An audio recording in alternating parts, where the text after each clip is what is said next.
Se eu tivesse que começar hoje do absoluto zero a estudar para um concurso da área fiscal, eu vou te contar o que eu faria. E não importa se você nunca estudou para concurso público ou se você já é muito avançado, mas a verdade é que você precisa entender o passo a passo do sucesso. Sou o professor Carlos André, mentor para concursos públicos há 27 anos. Eu fui aprovado no concurso de oficial da Marinha, Exército, Aeronáutica, auditor fiscal da Receita Federal. Nesse eu estudei apenas 6 meses. Eu não estava estudando antes para concurso público. E posso garantir para você, primeira coisa para você poder passar num concurso da área fiscal é você conhecer esse concurso. Antes de começar a comprar uma assinatura ou assistir alguma videoaula, quais são as disciplinas que são cobradas? Qual é o peso de cada uma dessas disciplinas? Quais são os tópicos que eu tenho que estudar nessa disciplina?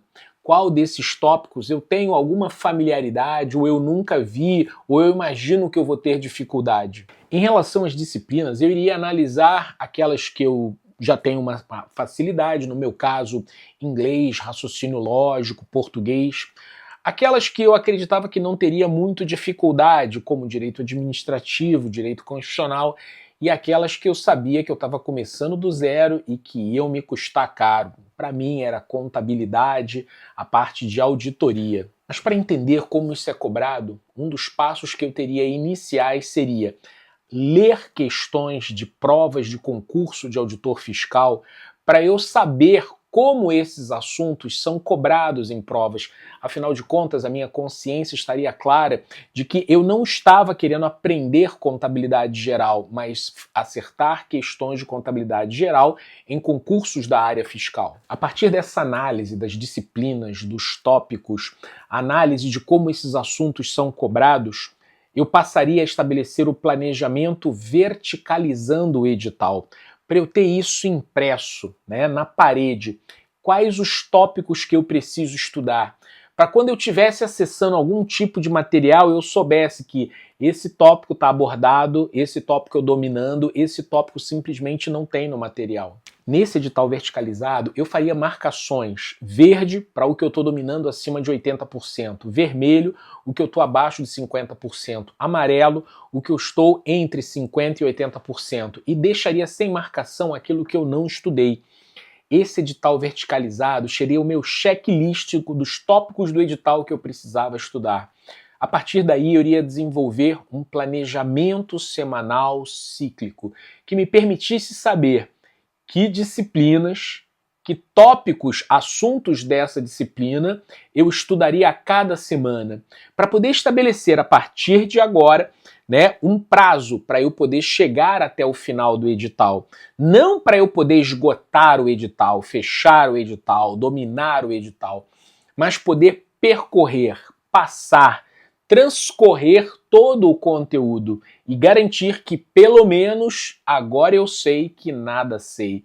Para que uma segunda passada no edital me permitisse uma maior assertividade, uma maior certeza do que eu precisaria focar mais. Essa primeira passada no edital seria algo em torno de 2 meses e meio, 3 meses. Algumas vezes, se eu estou no pré-edital, eu estabeleço um prazo de 4 meses para você poder fazer uma primeira passada tranquila. E aí eu vou para uma segunda passada no edital, em que eu tento reduzir o prazo que eu vou levar para poder revisar esse conteúdo. É muita coisa, mas eu preciso estabelecer um ciclo cônico de aprofundamento que me permita estudar o edital em 16, 8, 4, 2 e 1 semana. Eu não sei se eu falei para você, mas eu estudei todo o edital de auditor da Receita Federal 6 vezes para poder ser aprovado. Isso me deu uma vantagem competitiva muito grande, porque a maioria das pessoas chega num concurso da área fiscal e nem estudaram todo o conteúdo, nem estudaram todo o edital. Quiçá ver todo ele 6 vezes, com toda essa assertividade a cada passada, de saber o que você está errando, o que você está acertando, o que você domina mais, o que você domina menos. Isso traz a eficiência necessária ao seu estudo. Isso vai colocar você na frente da maioria esmagadora das pessoas que estão prestando um concurso. Foi isso que me fez aprovado com tanta vantagem. E você quer saber mais informações de como sair na frente de todos? Clica no primeiro link na descrição desse vídeo que você vai ver mais e mais informações. O planejamento feito, começar a estudar. Primeira coisa que eu faria, nas matérias em que eu tivesse analisado, que eu estou começando, que eu estou fraco, que eu estou no Mobral, eu pegaria materiais simplificados, superficiais, resumidos, pequenos. Não adianta, se você não está nem engateando, querer treinar corrida. Então, no que eu estou fraco, material simples, material superficial, para poder sair desse zero. Mas nas disciplinas que eu já tivesse mais avançado, eu já teria um foco em veículos que estivessem mais adequados para alguém que está acertando mais de 80%. Quando eu fui estudar inglês e raciocínio lógico, eu foquei mais nas questões, porque eu já estava acertando 80%. Mas não ia adiantar ficar fazendo questões de contabilidade, de auditoria, de legislação do imposto de renda, porque eu simplesmente não sabia nada. Então eu assisti muita aula para poder desenhar no beabá e eu entender do que se trata. Depois de equalizar todos esses elementos, eu ia começar a identificar pontos fortes e pontos fracos, ameaças e oportunidades, para poder redistribuir a minha prioridade, não só de tempo, como também de veículos de aprendizagem, para que eu pudesse ter essa otimização dos recursos que eu tenho para poder crescer. Algumas pessoas se perguntam se quando eu começar a estudar, eu não devo usar marca-texto, fazer anotações e fazer resumos. E eu posso dizer para você que se eu começasse a estudar agora nas matérias que eu estou ainda bem iniciante, eu não faria isso, porque simplesmente eu não sei o que é importante para sublinhar, eu não sei o que cai em prova para poder colocar nos meus resumos. Resumos e marca-textos têm que ser de pontos nevrálgicos, pontos fundamentais, sensíveis, que são aquilo que é perguntado na prova do concurso. Qual é o prazo da decadência? Quem é competente para apresentar a ação de inconstitucionalidade?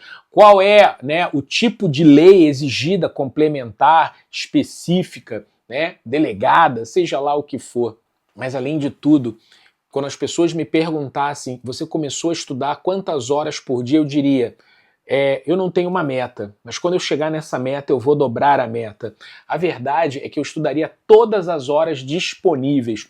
Alguns dias podia ser 3, 4, 5, 8 horas, mas eu faria isso aproveitando cada minuto, no ônibus, no trem, no metrô, na barca, levando o filho no médico, na catequese, levando a mãe na missa, em todo lugar eu aproveitaria. Na minha época, no concurso que a Receita Federal teve mais candidatos inscritos, maior disputa, eu usava um Walkman, mas hoje você vai usar o celular com um headphone, uma bateria e um pacote de dados. Com isso, você vai alcançar tranquilamente aí pelo menos 20 horas semanais de estudo. É esse tipo de otimização do seu tempo que permite você que diz que não tem tempo para estudar para concurso, tirar leite de pedra. Aliás, se você quer saber mais conteúdos sobre isso, se inscreve no canal gratuitamente aqui para você poder sempre receber informações sobre como conquistar um cargo de auditor fiscal. Trabalhando todas essas semanas como ciclos de estudo, voltando ao início, começando na segunda-feira, no domingo eu fecharia com uma avaliação da qualidade do estudo. Não adianta só estudar quantidade, precisa qualidade, para que eu possa fazer essa mensuração no domingo pela manhã, aplicando um simulado e permitir que ao longo do domingo eu pudesse aproveitar para descansar, para usufruir com a família. Não é verdade que o concurseiro não tem vida social, ele precisa saber equilibrar. E o domingo é o dia que você deve reservar para isso. Mas no finalzinho do domingo, antes de eu ir embora, antes de eu dormir, eu ia dizer para você o seguinte, olha, vamos começar o planejamento da semana. Baseado na análise do desempenho da semana anterior, que disciplinas eu vou priorizar com mais horas? Que veículos eu vou adotar de forma mais adequada para as disciplinas que eu fui mal, abaixo de 50%, e para as disciplinas que eu fui bem, acima de 80%. Que dia da semana eu vou estabelecer a divisão desses assuntos? E quais os veículos? Eu preciso começar o meu planejamento, eu preciso começar a minha semana, a minha micrometa, sabendo que dia da semana eu vou estudar que disciplina, que assunto, quantas horas, como isso é cobrado em provas de concurso e qual veículo eu vou usar. Quando você estabelece esse planejamento, você já está fugindo do paradoxo da escolha. Você não tem que todo dia ficar pensando que roupa eu vou usar, com quem eu vou sair ou quando eu vou estudar. Tudo isso já está programado e planejado, você vai no automático já. Ao chegar no final do edital, em 16 semanas, no pré-edital eu faria várias e várias passadas, sempre reajustando. Foi esse método que me permitiu ser aprovado para auditor fiscal da Receita Federal, foi esse método que fez com que eu aprovasse mais 23 mil alunos nos mais diversos tipos de concurso, foi esse método que fez eu aprovar mais de 1.500 auditores fiscais ao longo de 27 anos da minha carreira de mentor. E se você quer saber mais sobre isso, então acompanha só esse vídeo.